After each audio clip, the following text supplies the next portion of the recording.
Hello, hello, hello. Doing live, just waiting for the guys to come in, and then we are good. Let's see if I can edit the time. There is a challenge that I have.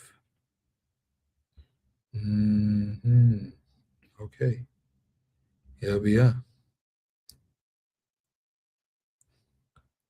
And then let's go, let's go, let's go.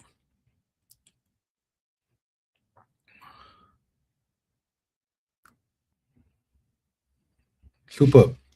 So we are live, ladies and gentlemen, boys and girls, children of my age. Welcome to Aura8. Oh, wow, that kind of rhymes, right?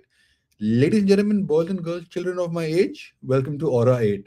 Kind of, may not be great, but um, decent thing. So the idea here is that we bring in the best of the best people every day to have a chat with them to figure out what is going on in the space. Today we are going to be talking about telecom. We'll be talking about anonymity, and we'll be talking about stable coins. Now, for some reason, over a period of time, stable coins have kind of become my favorites. Because I think there are so many things happening in the space of stables that it's unbelievable if you look at it. That the world is moving. It's like supremely crazy. So that is one good thing about stables. In fact, there are just two kind of projects making money in this space. One is exchanges, and the other one's are stable coins. There is no one else generating any revenue. We have a speaker who's come in pretty early. Hey, Andrew, how you doing? Hi, how are you doing? Not bad, not bad. Andrew, so we are live right now, right? And before we begin with you, can I request you to actually you can share uh, your stream with your audience. So you would find a small button there saying that share it to your audience. I think, yeah. Hi, Valley. Hey, Samir, how you doing? Good, man. Good. How you doing? Not bad, not bad. Enjoying the summer of UAE. Oh, you're based there. That's home base for you. Yeah, yeah, yeah. Nice. And we have another guy joining us, Oscar. Oh, We can't hear you, Oscar.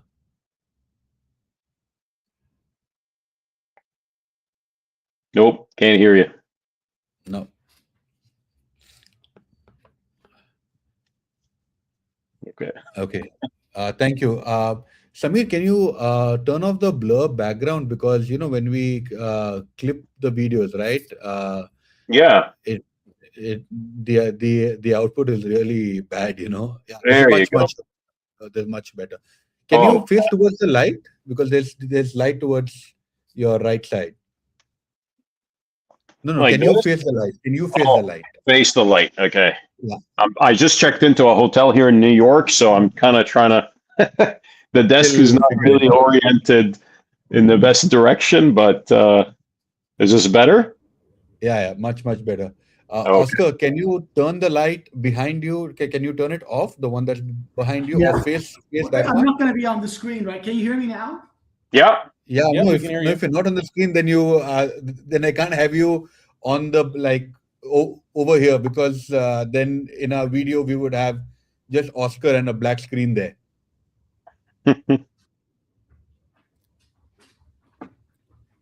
Yeah, this is much better. Yeah. Yep. I'm gonna. Awesome. Okay. So we are live. Okay. So the three of you, we are already live. You can actually stream this to your audience also. There's a button that you have to sign in, which is like your Google sign in, and then connect it onto maybe Twitter or Instagram or anything that rocks your boat. Stream Or if this to you your don't want audience. to, then I'll share the link, which is I think already shared on the group. You can share it on your profile, so we can perhaps have a little bit Oscar, you said the link is Should I not go off working. screen first, and I'll jump in later? Could you Is try there a again? visitor's link maybe, or that? Because Oscar, you don't want to be on the presenter, right? No, I'll jump off. Yeah, Okay. so I will have to remove you from here. Yeah, okay, cool. Great.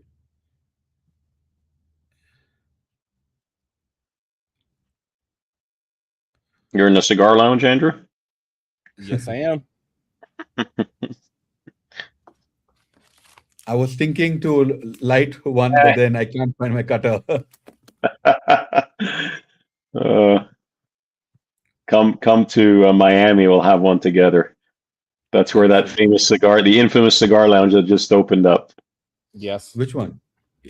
11 is not a cigar lounge, right? We are going to have Toby on the show, and then Toby and I go really way back, and I'm going to be pulling his leg on 11. Yeah. Andrew, where? Yeah. The link shows post not found, so I don't know if there's something going on with the Really? link. Yeah. I just reconfirmed it that it was going on. Let me just check.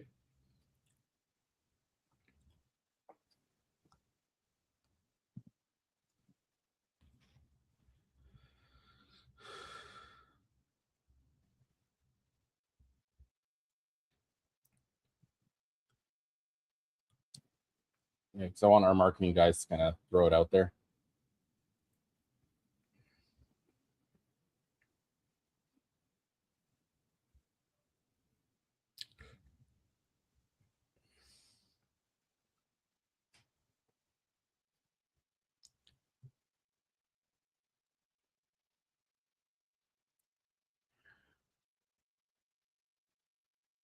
Are you guys active more on Twitter or LinkedIn?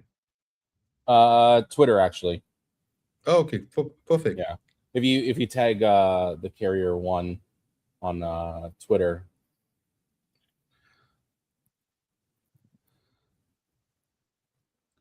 we'll be able to repost it out from our Twitter as well. Yeah, I will send it to you, and then you can repost it. I'm sending it in the group.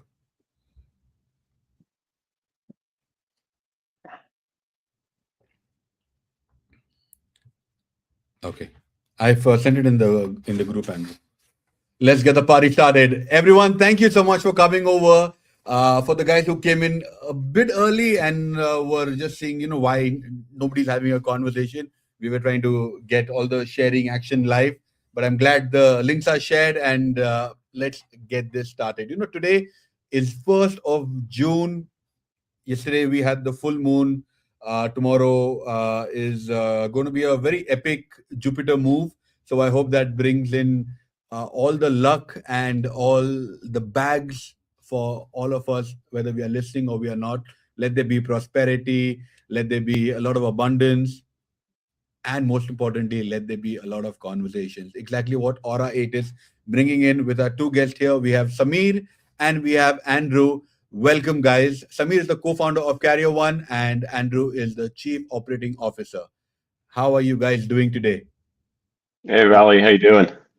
Doing Great. really Not bad, good. not bad. How are you doing as well? But I think I'm a little jealous with Andrew, with his with his backdrop, and I think where he is. I think he perhaps is having a lot more fun than any of us on this stream. I don't know if I would say fun. I like the design in the background where Sammer is. Looks If you start bottles missing, then yeah, for sure he's having a lot more fun. I just gotten my friend's NFT in the background, so I'm like, okay, let me also have something cool like Andrew there. That's beautiful, actually. Oh yes, this is by an artist called Vesa. In fact, in Dubai, if you have seen the NFT cars, so he's the guy. Okay. This is also interactive art. Like I can put an app on my phone called Artify or something, I can't remember, and then the entire artwork kind of moves, and like you can interact with it. So it is has pretty like cool. the AR stuff on top of it. Yeah, I've seen those. Those are amazing. Yeah, very cool. So let's begin. Samir, please tell me, where are you originally from? Because Bishai sounds like a name from a part of India called Odisha. Is it from there, or give us some background to that? Yeah, no, for sure, Valley. So yeah, so I'm Samer Bishay, and I'm originally Egyptian. So I was born in Cairo, and I basically 6 months old. My parents shipped me to West Africa, where my dad used to work in Nigeria. Spent 10 years of my childhood there, and then came to Canada, where I grew up in Toronto, and basically spent. That's home for me now. So Bishay is actually a Coptic name for Eid. You know, the Eid, the word Eid in Arabic, Yeah, yeah. and that's Which basically like a happens celebration. couple of days ago. Celebration, Yeah. exactly. Yeah, and yeah, and happy Eid Adha, by the way.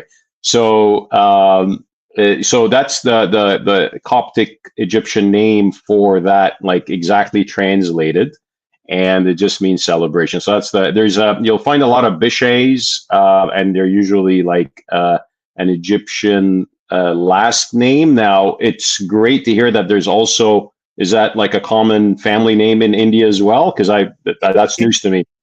it it did sound like one. So that's why I was a bit confused. And Samir again is a pretty common Indian name. So it's actually Samer. So my dad's name is Samir. I'm Okay. Samer, which is, I don't know if you have Samers, but I've seen a lot of Samirs and I've seen a lot of Samers in like Lebanon and Egypt, but it's not, I don't know, is that a common Indian name as well? Because that's like all news to me. Because we have a big Indian community in Canada, but I've never met a Samer. I've met a Samir, never a Samer. See, I thought you believe in numerology, and that's why one E is missing. So I lost it by, my dad being senior, he got the double E, I got the single E. So Well, unfortunately, I have never met any scammer in India or around this. I've met a lot of scammers around this zone, but never met any never. Okay. scammer. So we're aligned. We're on the same page.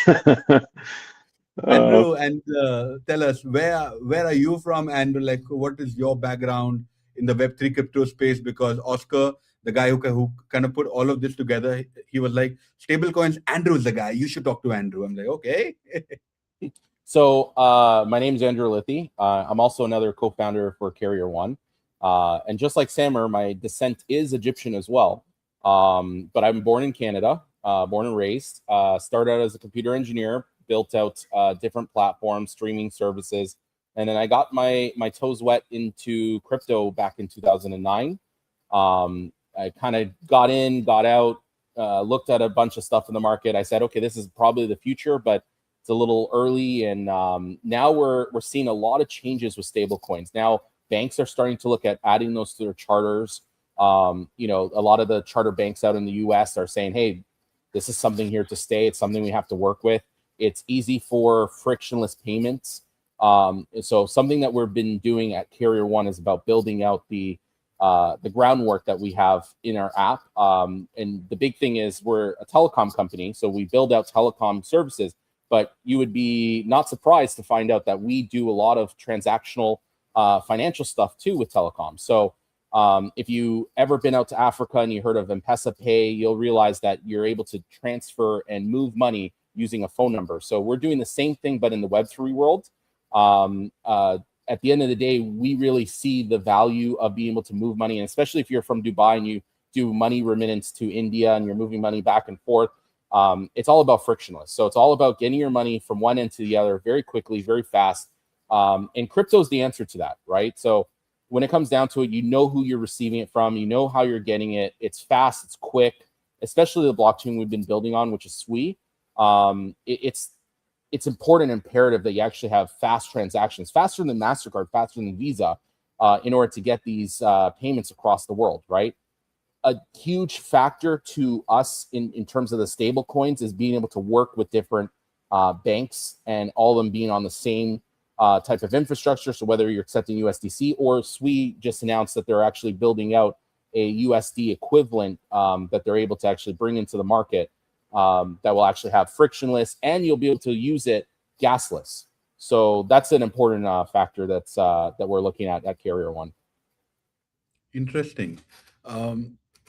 Since I come from India, but I'm in the UAE now. Uh, in India, we use something called UPI, which I hope you guys are aware of. If you aren't, Mhm. it is Unified Payment Interface. Though India has a massive cash culture, but majority of the Gen Zs and maybe a little older do not carry cash in India. You could be using a public restroom and paying 5 rupees, or buying a stick of cigarette worth 15, 16, 17 rupees. Everything is via UPI. And in fact, even the beggars in India have a QR code with them. In fact, there was somebody who actually got a QR code tattooed over here or over here, but then for some technical reason, the QR code got banned, and then I think the poor guy got stuck with a QR code that doesn't work. But then that's the reality of tech. And a few days ago, we actually had Reeve Collins come in, who was the co-founder of USDT. We had a lot of interesting conversations around with the way USDT 2.0 is going to move and the yield bearing system to it. Though a lot of people are not comfortable it being an yield bearing, that's a different conversation. But with him was my very dear friend, mentor, guide, Yatsu, the chairman of Animoca Brands. And he actually is responsible of launching Hong Kong stables. And the beauty of Hong Kong stables is that they are partnering with the telcos there. So again, right, with the mobile phone numbers, you can actually even invest in RWA. You can do a lot of interesting stuff out there. So what I also want to know from you guys is, any of you all can answer this question, that does having a mobile network, like what Telegram did, what Yat is doing with Hong Kong stables, and what you guys are doing, is it like a hack to figure out distribution? And the reason why I ask you this is because if you look at the top performing blockchains, which I was looking about at like 2 weeks ago or a week ago, I saw Binance blockchain, I saw I think Ethereum, if I'm not wrong, and I saw World Mobile Blockchain. I can't remember of it, but I know the guys. I've met them in Dubai multiple times. So my question is like, have you guys nailed the distribution because of your telecom network? Yeah, maybe. So one thing, Valley, that I want to emphasize is one of the biggest challenges is exactly the distribution networks, right? And the adoption rates that, for example, Web3 tech is amazing technology, right? And me being in telecom for over 26 years now, building networks, whether it's, terrestrial, microwave, satellites, even, one thing that we, that the Web3 market brought is the tech and how decentralized it is. And in telecom, we're taught at a very young age that everything has to be centralized for it to be functional, for privacy and all that stuff. The problem is the intersection of the two worlds hasn't really happened yet. And if you look at Web3 adoption is probably what, a couple of 100 million users at most that use Web3. And because the technology, even though it's superior, but it's very cumbersome to remember a wallet address. And now you have to transact using this hexadecimal, array of information, let alone you make one mistake and it's gone in the ether. All that stuff that makes it prohibitive for the average user to be able to adopt the technology. Now, on the other side of it, you have like what I would refer to as like Web2 users. Everybody, there's 5 billion of us out there. You have a mobile number, you have a network that you belong to, and you're able to transact. Now, that transaction is usually a voice call, an SMS, but you haven't been able to bring that transaction layer vertical. It's only very flatlined in the sense that you can do a voice call and SMS, but then why can't you use that identifier, which 5 billion of us have, which is a telephone number, which is, by the way, better than a passport, better than a driver's license, because it's unique, it's a unique global identifier that's standardized across all countries. So now that intersection of both worlds is you have the decentralized aspect of it with the unique telephone number identifier. You're able to, I would say, go to the moon and back using just very simple integrations, and if one thing Web3 taught us is that, users own or should own their own identity, right? And everybody's gung-ho about that, and I love that concept. Problem is, in the telecom space, that identity has to operate at a global scale and meet regulatory requirements, which, belongs to, like, you have emergency access, you have, lawful intercept where police can tap into your records. You have a lot of stuff. And that intersection point is what Carrier One is now, or at least we're bridging that gap, right? And we've built some really cool tech stack, and maybe Andrew, if there's time, we can show the crowd here what we've built. But the adoption will always start. It's very hard to do a B2C product where you're going to go market because it's going to be a black hole spending millions of dollars. But if you now integrate and create an API where a telco can integrate their OSS BSS system, which is basically all their back-end billing and systems that already have SIM card provisioning, into this layer where they Web3 enable a telephone number, then all of a sudden you have mass global adoption in a way that's decentralized, so it's traceable, and there's an accountability. And anonymity is, it means nobody knows who you are, but privacy means you control what the layer of information that you want to go out, and that intersection is a very fine line that's hard to achieve sometimes. Interesting. And Andrew, in terms of the way the operation and the ecosystem strategies are generally very critical for driving mass node deployment and user adoption at Carrier One. How are you guys looking at that?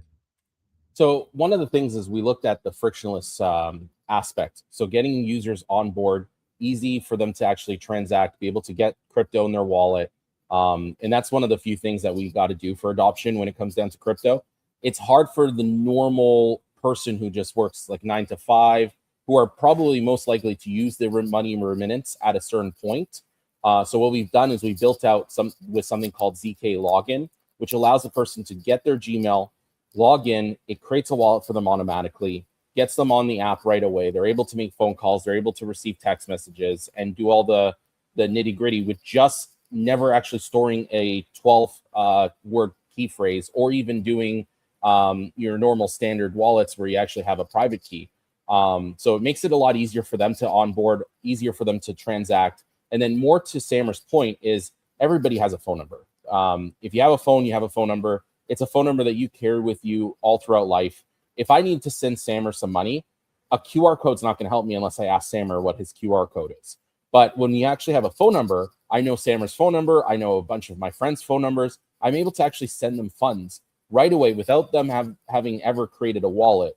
And they can receive those funds, and they can open up a wallet just by clicking on the link and receive those funds in that link. So it's a huge difference. It makes it a lot more frictionless than what you would normally do, which is opening up a wallet, giving them the public address, and them actually transferring it, and you have to go and get them to do that. It makes it almost like a 1 or 2 step instead of 10 steps in order to get to that point. So we want to make it as frictionless as possible. We want you to be able to get a phone number.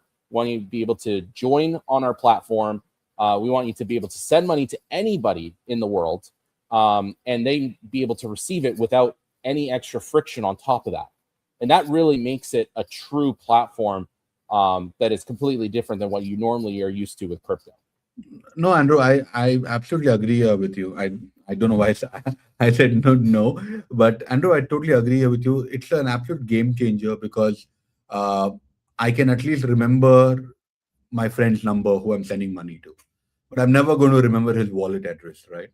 So, in fact, I won't even remember my own wallet address. So, there's a difference between remembering your own or somebody else's. So, and is this live, Sam? That is correct. That is correct. You can actually join. So you can go on the App Store, both Android and iOS. You're able to download the app that we currently have.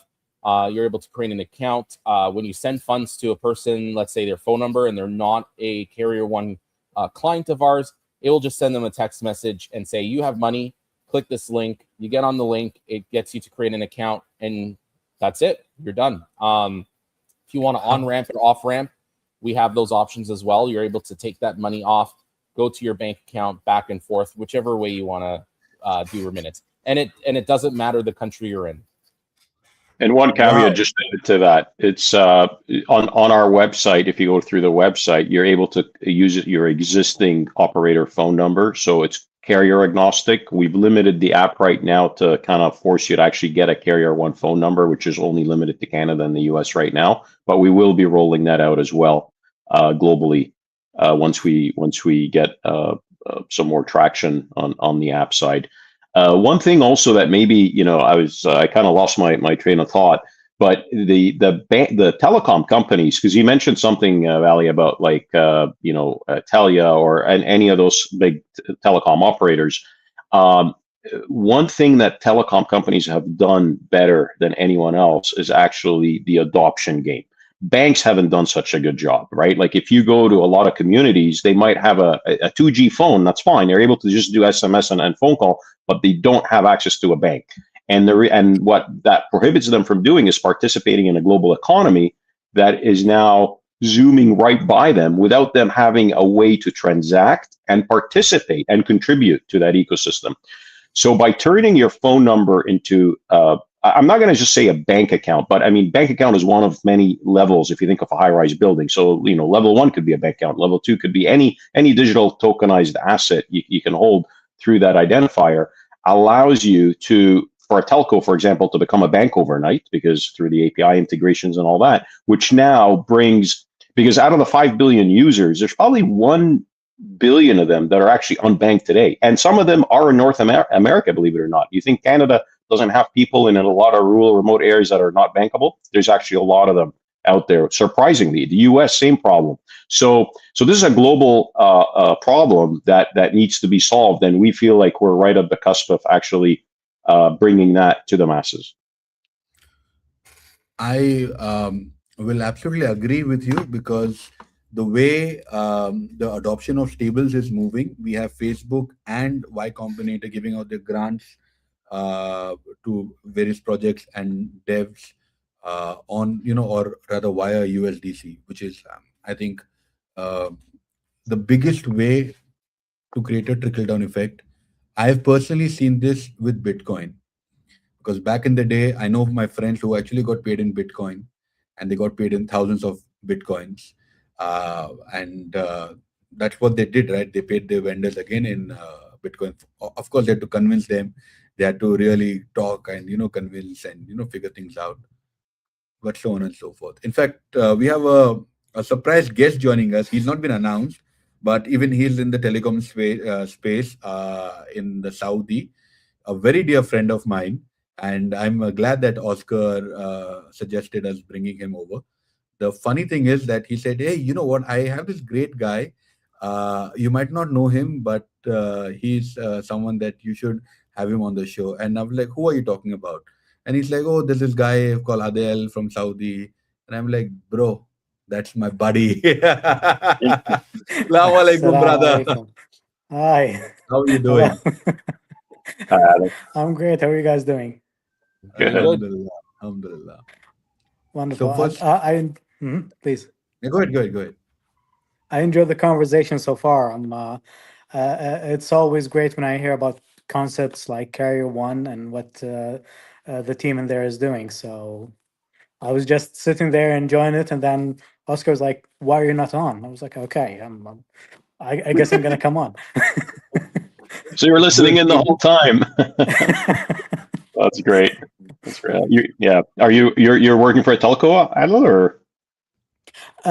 No, I'm more of a former government or public sector advisor in sovereignty and privacy. And I mean, this conversation has always been about what is a secure way to get people with new technology and new ways of moving finances around, right? And that's always a concern for governments. They have the same concern all the time about what is the right way of doing things and what are not, because this KYC thing that we always hear about everywhere, it didn't just happen. It's not a choice of one government saying we're gonna put this in action. It's the checks and balances in between the judicial and law enforcement entities throughout the globe. When money moves from one place to another, the burden of verifying the legitimacy of that money, that's not through some extortion or some nefarious means, falls on the public sector or on the government itself. And if they do a bad job with that, the economy tanks because that country becomes under sanctions. Money that goes through that country is always looked out as maybe it's not really something you want to work with. And that, of course, even for corporates and for businesses, it's a bad thing to be associated with, bad actors. So it's not a fight against privacy. It's more of a challenge of why do you need certain ways of maintaining that privacy, or what does privacy mean? So it's always a conversation around that, and I'm usually uh, uh, the uh, the devil's advocate at the table, with the lawmakers, where I'm like, okay, uh, there is identification, there's verification. That's the way they view it. These two don't have to happen at the same moment. You can have identification at one point, have verification at another point, and it carries on. I mean, you did identification when someone got a mobile phone number. They got it through legitimate means. You know who they are. That's your KYC. Then that mobile number identifies them. I mean, we take that for granted when you're using chat apps like WhatsApp. Mhm. And in a lot of nations around the world, conversations in WhatsApp are just like SMS or any other form. They are evidence in court. So you're taking evidence in court based on a mobile number, and you're saying that person who owns that mobile number is by law admissible for everything they're doing. So why not have it as their wallet? Yeah. Like if you're saying, blockchain, yeah. No, since you mentioned about KYC and AML, which is a very serious issue in our space, and especially an even bigger issue after I think the first guy who was ever punished for KYC and AML in the larger scale was CZ. So let's talk about that. Because since we are talking about anonymity and telecom, I'm curious. I think this question is to Andrew. How are you guys working on the KYC and AML, because there's a difference between uh, privacy and anonymity, like what I think Sam mentioned a while ago. So how are you guys working around this? So for us, there's still regulatory rules that are set around how you do AML and how you do KYC. So when you on-ramp funds into a wallet, there's specific rules you have to follow where you actually ensure you know who your customer is, and you ensure you know where the funds are being originated from. And that on its own actually is a portion of how we actually manage our system. So we know who the customer is, we know that they have a phone number, we know that we verified that phone number exists because we've done a check to ensure that phone number is something that they own, whether it be through another telco or through us. And then the other thing on top of that is when they send funds, let's say crypto, they send USDC. At that point, the receiving end, when you want to off ramp that amount of funds, they also have to do another KYC and AML. So they have to know that it's sourced from us to the other destination. And so we always follow the rules that comes with, for instance, in Canada or in the US, we have different rules around FinCEN or FinTrack if you're from Canada. So there's certain rules that are applied in order to do that. So we work with different partners depending on the country of where the origin of the funds are coming from, whether it be through Coinbase that we onboard and on-ramp in the US, or whether it be through another partner that we might have, just to ensure that we've done all our entire checks in order to do that. But when funds leave a wallet, there's the anonymity that happens in the process of moving the funds to another wallet. And so it goes from wallet to wallet to wallet. That's okay with us. It's the on-ramp and the off-ramp that we always have to worry about when it comes to KYC and AML. So that's what we do currently at Carrier One. We ensure that, any funds coming in and any funds leaving the system into fiat currency with any bank, all those KYC and AMLs are properly handled and obtained.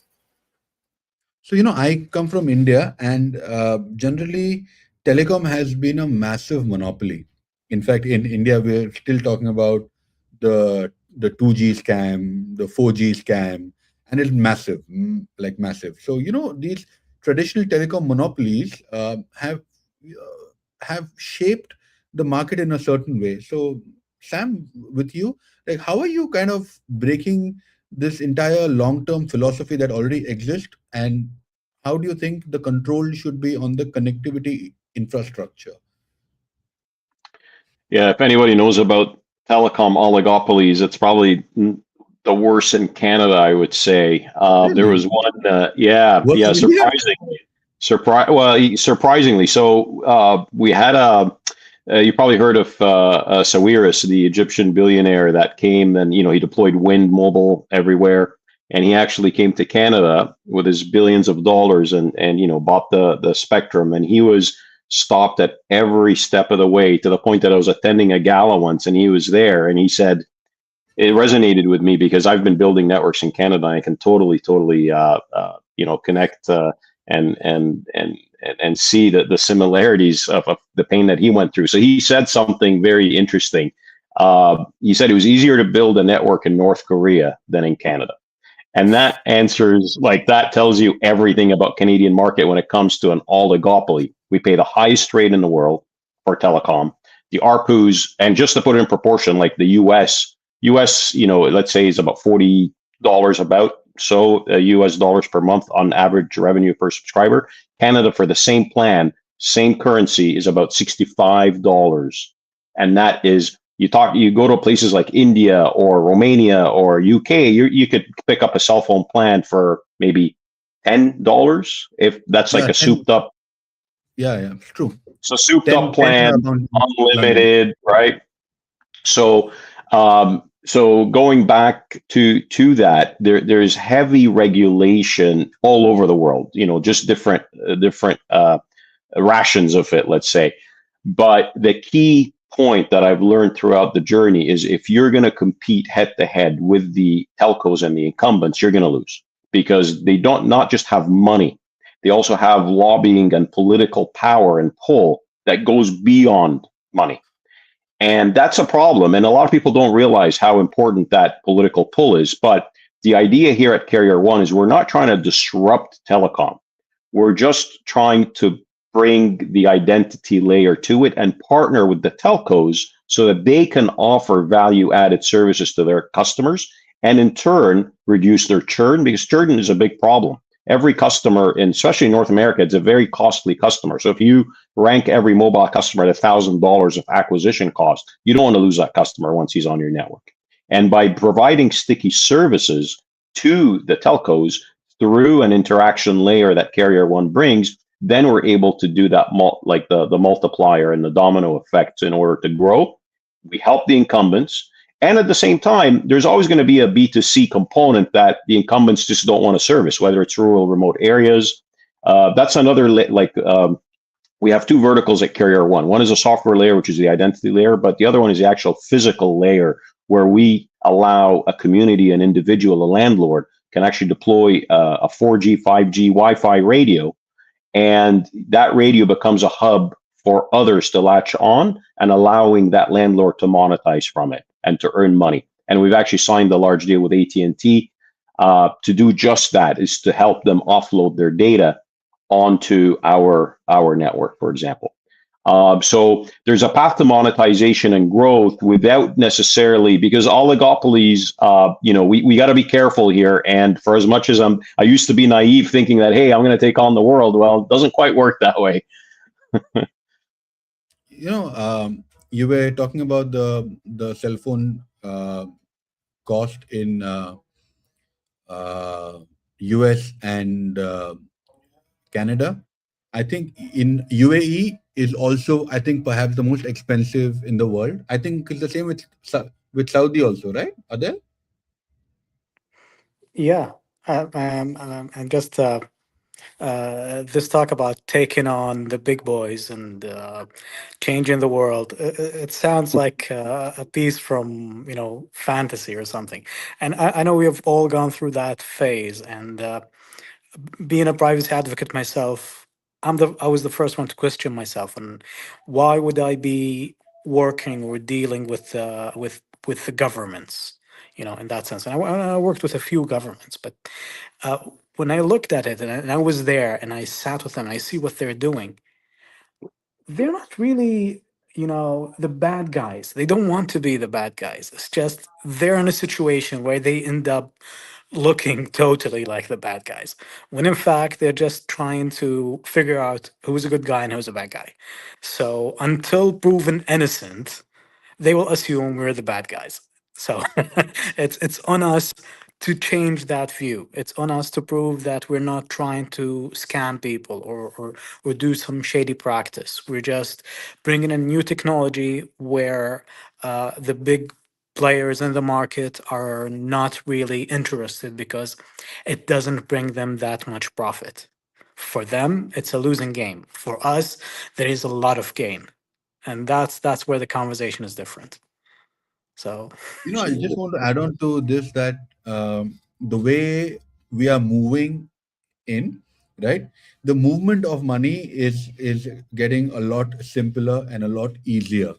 And thanks to guys like Carrier One, they are making things far more easy and faster, because at the end of the day, we have billions of dollars of trade going on, right? A few days ago, we had a gentleman called Bandeep. In fact, he runs one of his businesses back in the day, and even now he's got stake in it. It's called Radio Huns, which is in Toronto, if I'm not wrong. And we are in fact talking about radio partnership where our episodes could also be aired over there.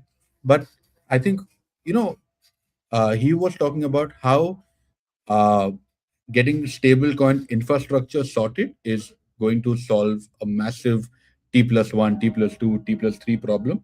But at the same time, what I personally believe in is that uh, the way we have so many people who are coming in, right? And like back in the day, our conversation around compliance would used to be like a lot of crypto degens would say, no, we don't want compliance. But we need to understand this: the government job is actually not to save the crypto degen, but it is to save the retail audience, right? Maybe someone like your mother who wants to invest $50 or $100, right? The government job is to protect that money, and that is why compliance is supremely important.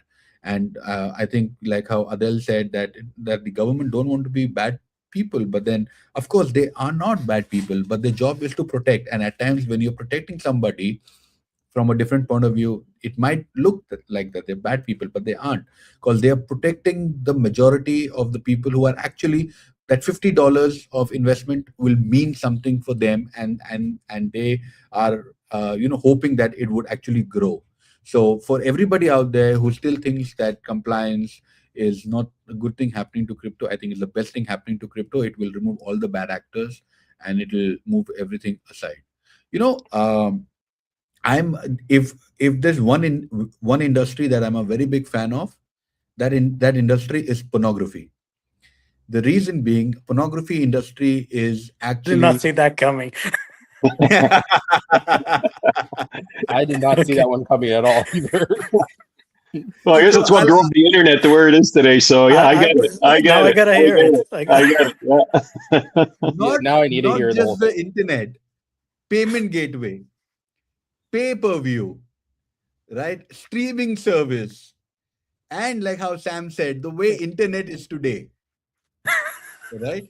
Yep. Uh, the highest amount of VR adoption that we spoke about, metaverse, right?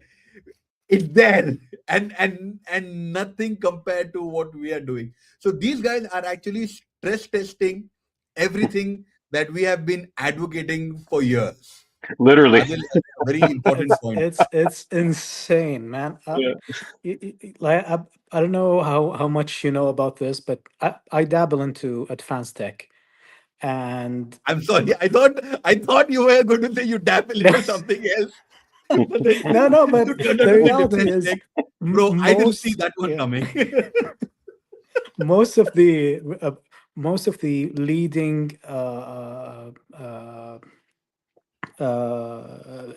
expertise in AI and robotics and that, if you look into their CVs, at some point in time, they worked in an office in between Facebook and Google, and it's for one of those companies. Like, that's how advanced these companies are. They were working in robotics 15 years ago.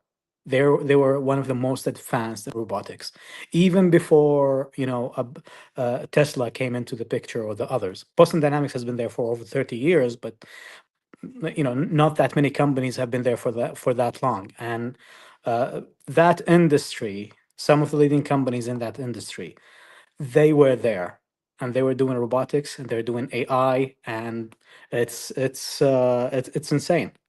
But But you see, and again, it's pornography is the industry that does the stress test onto all of this, whether it is whether millions of people can actually latch onto the network or not.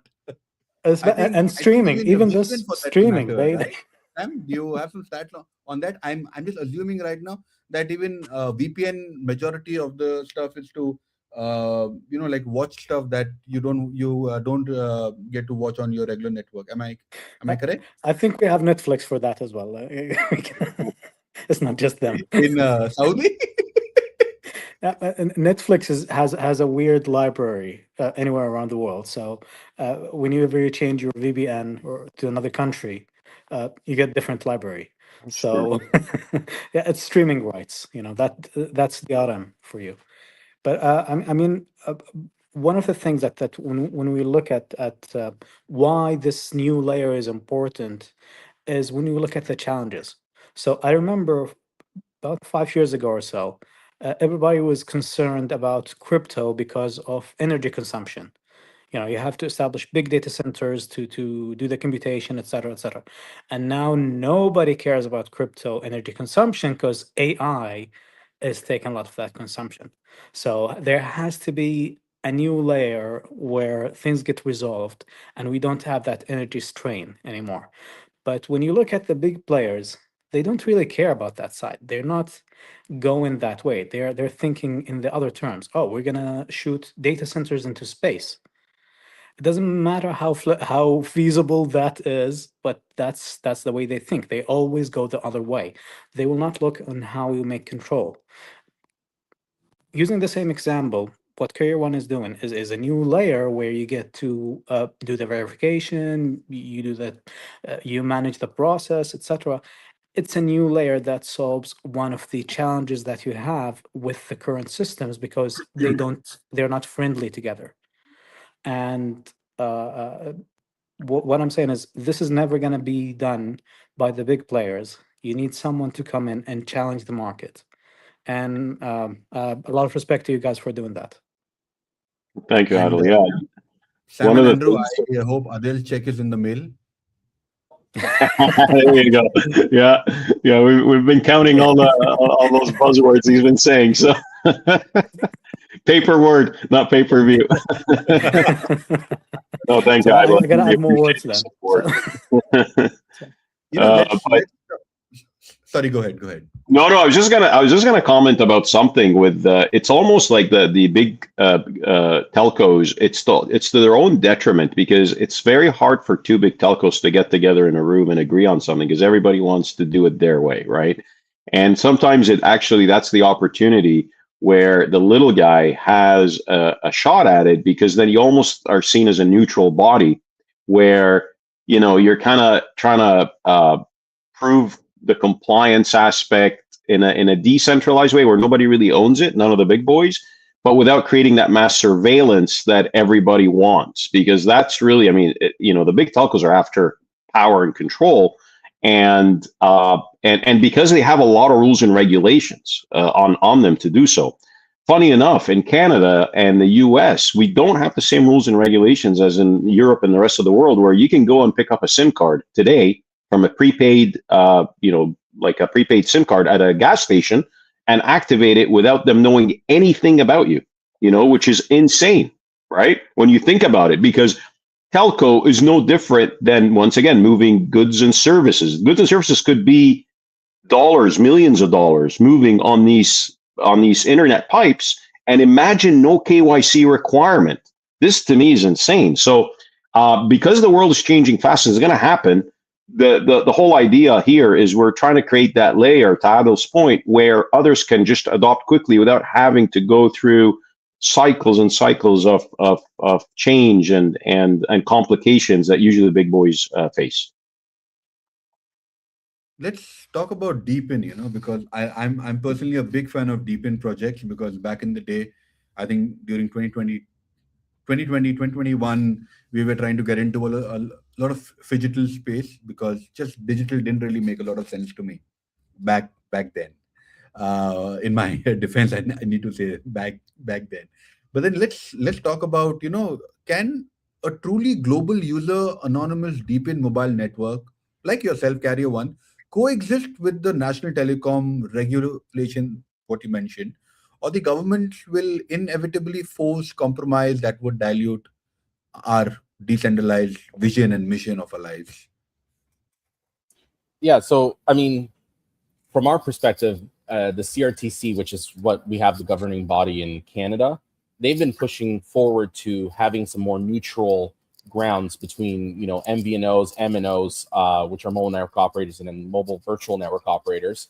So they're really trying to push the ground a little bit more so that there's more competition. And the reason for that is, like, a few years ago, there was a couple outages that were really large. A whole entire telco, an incumbent telco, was down for, I would say, almost about a day.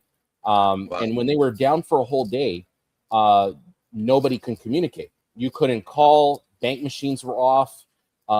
There was a huge problem with service, especially with the other telco. The other telco ended up having way more traffic go through them to a certain point, and they weren't able to complete calls, and you just couldn't call half the people in Canada.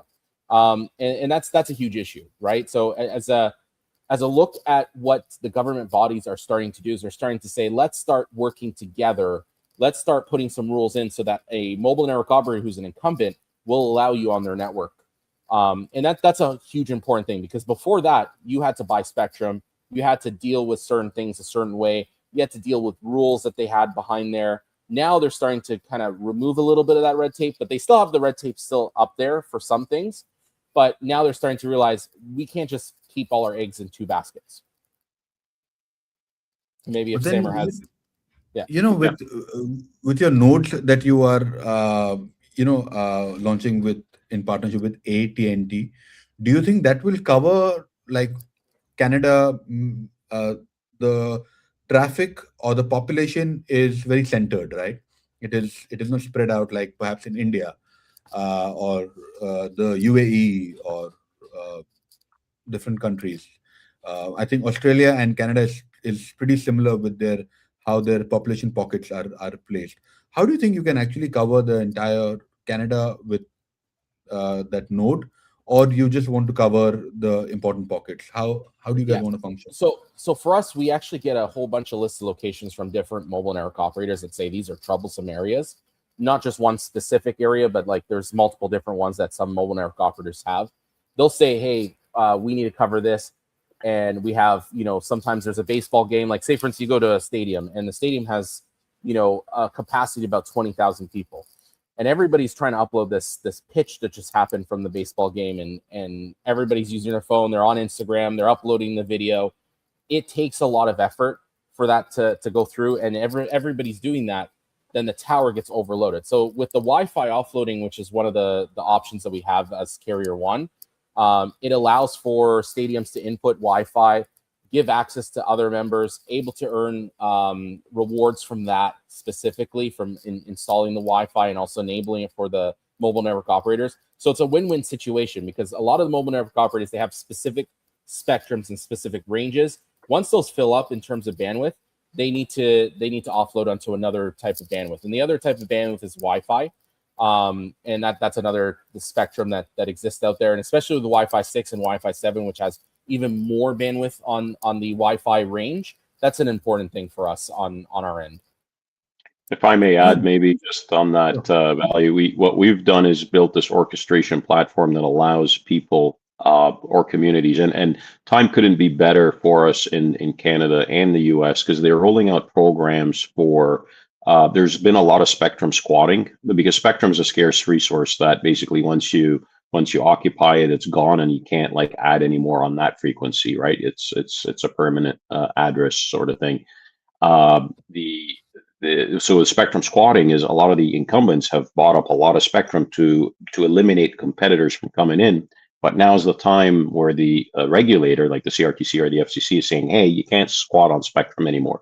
So you have to let go of the spectrum. And there's a great opportunity in Canada and the US where indigenous communities and tribal lands that have very poor coverage are able to bid on spectrum now on a priority basis, where they can actually get their own spectrum and deploy it.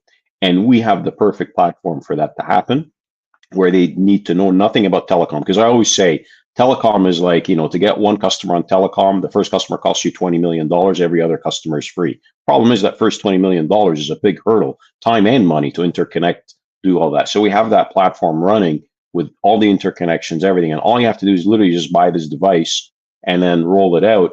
And now you're able to maximize the rollout volume with very minimal capex, because now the community owns this, and we have a revenue share program where you own the device and you basically monetize off every bit or byte that goes through that device in your community, helping expand that coverage. I love where this conversation is going. Tell us a bit about your numbers, right? And okay, first thing, how do you guys make money? Do you make money on every transaction, or how does that happen? It's basically, the way it works is every gigabyte of data basically has a cost associated with it. And then it's a revenue share where every dollar that comes into the network, 50% goes to the gateway owner. So if you invested in the capex of getting this 4G device, Wi-Fi device, whatever it might be, 50% comes to you. 20% goes to the spectrum donor, because sometimes we have to deploy this on licensed spectrum, not like on a Wi-Fi where it's unlicensed. So 20% goes to the spectrum donor, because you might actually have an incumbent that is meeting a deadline requirement to say, you got to deploy the spectrum by 2030.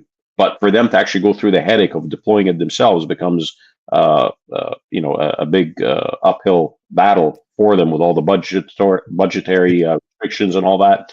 So we give them 20% right off the bat for doing nothing, just for giving them their spectrum. And then 30% goes to the Carrier One orchestration platform to do all the signaling, the 911 emergency, local number portability, all that stuff that happens on the back end.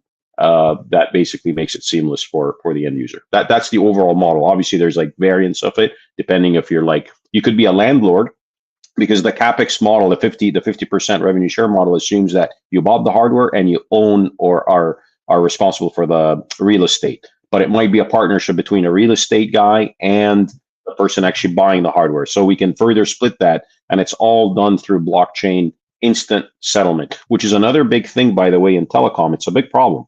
When you're roaming on a network today, the minute you roam on a network, let's say you're AT&T traveling and visiting, Etisalat network in Emirates, right? By the time Etisalat actually monetizes on that phone call or data that happened from an AT&T network, takes about 120 days to settle. And the reason it is, there's no trust in telecom networks, even though it's highly regulated, but there's no trust, because AT&T says, well, Etisalat, you sent me this bill. I don't trust it. I got to verify it. Right? It takes them 30 days to verify. It takes 30 days to collect the data. It takes 30 days to settle the bill. By the time you're done, you're at least 120 days for something happened 4 months ago, which is insane considering it's at the speed of light. Interesting. Interesting. And while you are transacting on Carrier One, what is the fee? Like if somebody has to send me $100 or $1,000, like how do you charge? Like, can you break that down for us? So right now it's actually like zero fees, but obviously we're going to have to make money. I mean, this is like beta stage that we're doing all these things on. So we're able to absorb all these costs. And the good thing, partnership with the SWE blockchain. So SWE is one of our main investors in Carrier One, and Oliver and is a very very dear friend of mine, by the way. yeah, Have you guys met Oliver there, Ollie? we've met a lot of the senior leadership team. Yeah, is he the one in Dubai or No, he's in Singapore. He's the one giving out the Singapore? grant. Okay, Yeah. yeah.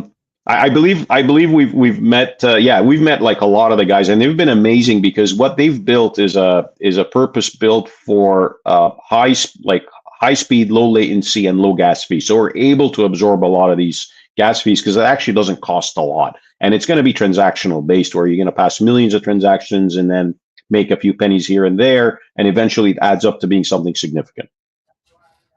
Interesting. And Adil, when I'm going to ask you a couple of more things. Can we do a live test in terms of how long does it take for someone to hit the money? Can any of you guys send me $10 or $5, whatever the minimum thing? We would love the audience to see, and I would love to see how long does it take for me to hit my account, and like if I have to on or ramp it, I would love to see the process. Yeah, Yeah, are we you could. guys going for that? Yeah, we could. When it comes down to sending to you, we take a phone number, and I can You send. have my number in the group. Are you in the group? Yes, I am. Let me do that. Well, this is the way how I trying to get free money out of my guest. Love it. Didn't even notice. No, I'm sorry, I wasn't talking to you. I was speaking to my audience there. So somebody here is asking, when is your TG? Are you guys planning to have a TG? Yep, we're TG? planning to at some point. What we're doing right now is we're making sure that the proof of concept, the operational side of things are perfect before we go out to make a token generation event. What we've been doing right now is anybody that has been doing offloading, or anybody that has a 4G or 5G or Wi-Fi device that is contributing to the network, we're paying them out in fiat currency for the time being. Thereafter, once we get to a certain point, we will be able to do TG. The market conditions, from what we've been seeing, is a lot of different projects that have done TGE. They have fairly much failed. And so what we want to do is we want to make sure it's worthwhile to actually do a TG where it doesn't cause issues. Andrew, that's never going to happen. That's never going to happen, right? Every good project has to see a couple of cycles. Only then they are here for the long run, and that is when we would actually see them like a respected project in more ways than one, right? Because see, the moment your cliff goes, right, people are going to sell it. Uh, Unfortunately, I think crypto is the only place where if your token or if your so-called shares dive deep, um, you're named or you're termed as a scammer, which is very unfortunate, because we need to understand that the project failed and you got an opportunity to ride early. There is a price that you as a retail investor pay to ride in early, and at times the results are amazing, and even the downside of it is crazy. So anybody going in for to invest early into a project, please do your own research, find out who is the team behind it, what they are saying, are they really capable of running that. Second, you should also look at, from where they come from, check the social medias, look at the community that they have built, look at the utility that token has. Because at the end of the day, we all know that, or we all say that every token is going to zero other than Bitcoin and Ethereum. But that's not the real fact. Every meme coin without any utility will 100% go to zero. There is no two thoughts on that. But then there are various projects. If their utility is good, then maybe, right? And it's a journey that one needs to go on. Adil, let's talk to you and find out that we live in an area in the world where telecom is the highest, right? For uh, my postpaid phone bill, right, which has nothing fancy. It has got 500 flexi minutes that I can call India, couple of like a list of 70 countries, and I get uh, unlimited data at 3 Mbps speed. Because for me, I need to be connected when I'm out than anything else. So I pay up close to about 100 US dollars. Why do you think the telecom is so expensive in this region? And of course, we don't have WhatsApp calling. Do you have WhatsApp calling? No, right? Saudi? Not WhatsApp. We have VoIP, but WhatsApp is of course going to take the Yeah, profit away. yeah. Like So they found a way to we have stop both. it. Yeah, Yeah, the UAE has a full VoIP ban, or almost full. yeah. For us, it's a different story. It's just WhatsApp is the main one that is being blocked. But Okay. you can use Telegram. You can use other apps, and it works fine. And why do you think it is that like? I think it's the popularity of WhatsApp, because this happened at the moment WhatsApp exploded. The moment they reached 1 billion users, they were banned from using VoIP specifically for them. So, and bureaucracy, when something sticks, it's hard to change it later on. So nobody is fighting that. Nobody's looking into it. Uh, so VoIP works, WhatsApp calling doesn't. But Got it. so Sam, unless you're using a VPN. since we are almost at the end of our live stream, what I would like to know is, I generally ask what would your advice or what would your suggestion be to a boy or a girl who is in a tier two city, maybe somewhere in Egypt, somewhere in India.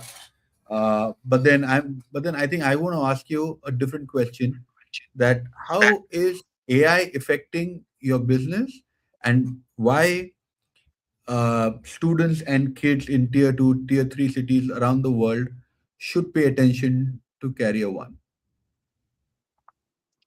Anybody can take that question up. Maybe very quickly on my end, and I'll pass it around. Is AI right now is very biased models because a lot of those people that you're referencing, Valley, unfortunately, are not even on a network that is collecting enough data about how they live, how they eat, how they survive, how they bank, and that makes an AI model very biased in that sense. And what we're trying to do is actually bridge that gap in a sense by connecting the unconnected, and that whole connectivity without borders is the first path towards an AI that is not biased, right? By getting much more than just 2/3 of the world's population connected is the first thing. But having said that, AI is something that we need to adopt. It's no different than the Industrial Revolution that happened. Everybody was scared, and look where we are today. Like humanity has evolved tenfold over. So maybe I'll leave it at that. But that's kind of my take on it.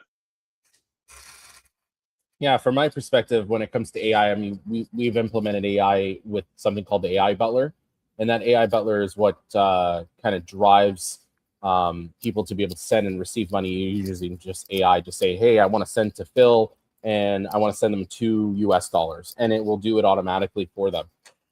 What I would say to those that are in tier two areas, I would say AI is here to stay. Obviously there's a huge learning curve. There's things that are changing every day about AI. We're starting to realize that, AI can lie to you. AI can tell you the truth. AI can do all kinds of stuff. So even with that, you want to do your own research on how that operates, so you understand how AI operates, especially with your context and what you put into any of the AI agents, whichever one you prefer or use. So I would, it's here to stay. It's the next technology. A lot of people are now becoming prompt engineers, but jobs are not going to go that quickly, not that fast. Obviously, somebody has to, still manage what comes out of the output for AI. Adil? Yeah. So, uh, AI is nothing new. We have had AI for decades now. It's just today is the heyday of AI, and that's what people are thinking of. The one most important thing for people to understand about AI is there is AI, which is a big thing, and there is LLM, which is a much smaller thing. When you're thinking OpenAI, when you're thinking Gemini, Claude, DeepSeek, etc., that's just one type of AI, and it's mostly the hype. Where AI excels is different. Where the 5% that MIT speaks of in their research, the 5% of actual execution, that's from models that have never been sent public. It's not something that you're using on the web. And it's really easy to get into AI, just like it's really easy to get into blockchain. So don't be deterred by what you hear. Don't be deterred by the media or by the cost of operation of AI. It's much simpler, and you definitely need to understand what it is and how you can use it. The easiest way I can explain it is it's just a new interface. It's just like mobile phones, just like your laptop. It's just an interface you use to access the information hidden behind technology. Well, I have a different take on it. I've been working on AI agents. In fact, from the last 1 week, I've been working over here and sleeping over here. Right? I like I so in my office area, I also have a room there. I can walk there, but I'm choosing not to go there. I'm choosing to sleep here. It's because I've been working on my set of AI agents, and the guy who built Burj Khalifa. His name is Mohammed Alabar. A big fan of him. I've met him a couple of times. The energy that he has for a 60-plus-year-old guy is unbelievable. However, let me tell you that he runs something called Noon, which is our version of Amazon.com. And he said that he is laying off 30% people, not because of the guys are doing a bad job or business is slow, only because AI is making them not required any longer. So you heard them, and of course, uh, with AI we have stable coins that is going to bring in the actual use case for crypto that we all have been talking at multiple events. Like I've spoken at over 75 odd events around the world. uh, there is where Oscar met Adele also calls. I was speaking at Outer Edge, Riyadh. So we are living in one of the most funniest and dangerous times in our lives. Please remember to take out a couple of hours a day to read about it and to figure out how you can move on with your life. But be smart, but be careful, and please, the most importantly, have an open mind. I remember meeting somebody at an event who said that if any of my team members use Chat GPT, I will fire them. And I was looking at him. I'm like, dude, are you crazy? No, you need to use what? He said emotional quotient and AI quotient. I'm like, I think we are like way ahead that conversation. AI is here to take your job. You better uh, fasten your seat belts and keep learning, guys. Thank you so much for your time, Andrew, Sam, and Adele. Is there any last things that you want to say that perhaps I missed out? This is your moment. No, No, thanks for having us, Valley. definitely want to say thank you. And if you can look at our website, https carrier.one, so KARRIER.ONE, and visit us, check us out, and see how you can get involved. Absolutely, and in fact, I think even we can look for a potential sponsorship, because for all these people who are watching us on Binance, what they do is they give out red packets. Now, what a red packet is basically, it's a Chinese concept for all those people who are paying attention. So, what we can actually do is we can do a quiz, and maybe give out a few dollars to these guys whosoever answers them correctly. And the beauty is that everybody who watches us will be able to experience the product hands on. So I think that's the beauty of it. And once you get used to it, like how Sam was talking about the stickiness of a product, So once if the stickiness is there, and majority of the numbers in the world is actually in the eastern part, which is India, China, UAE again is a massive market because majority of the people send their money outside from the UAE. So guys, thank you so much for your time. Thank you for being here, and thank you everybody who was watching. Please comment down. Let us know if you have any questions. We can bring them on in again. And wait, before you go, tomorrow we are bringing two amazing people. We are bringing the co-founders of Wormhole and the co-founder of Jupiter. So tomorrow, please be there at, I think, the same time. I can't remember. It is already scheduled, so just scroll down here and there. You will get to see. And I think this is our 27th or our 28th episode. So thank you guys for watching us. We will be back tomorrow, and then day after, and then day after. Guys, thank you so much. Thank you. Take care. Thank you.